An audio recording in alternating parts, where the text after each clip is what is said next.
Course link is provided in the description.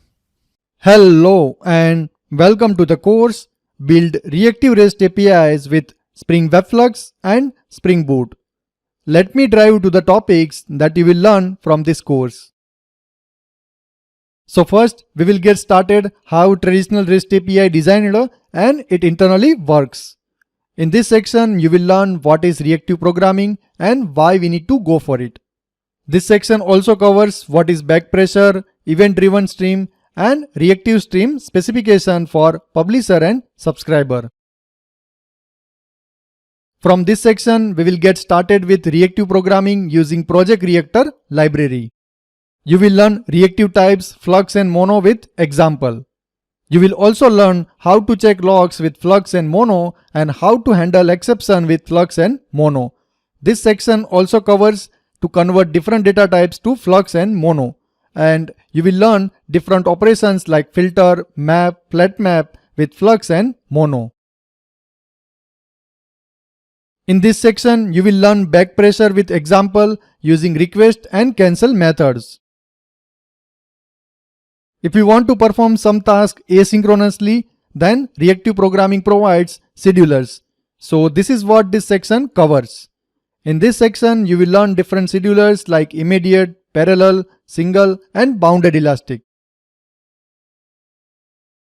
From this section, we will start building reactive REST APIs with Spring Web Flux. You will learn how to have reactive GET API with Flux and Mono. And we will also compare reactive API with the traditional REST API. In this section, you will learn how to have functional endpoint for your reactive REST APIs using handler and router functions.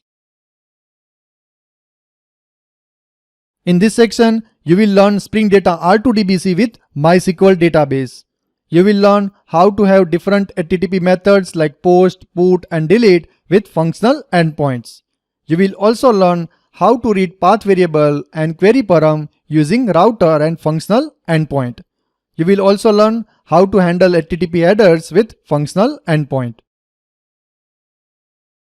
In this section, you will learn how to create a video streaming application just like YouTube using Spring Web Flux and Spring Boot. Now, let's talk about the prerequisite that you need to have before taking this course. So the very first is you need to have basic knowledge of Java and Apache Maven build tool. The second is you need to have basic knowledge of Spring Boot and Spring Data JPA. For more information, please check out the course description and preview videos. So what are you waiting for? Enroll into the course now and start building reactive REST APIs with Spring Web Flux and Spring Boot.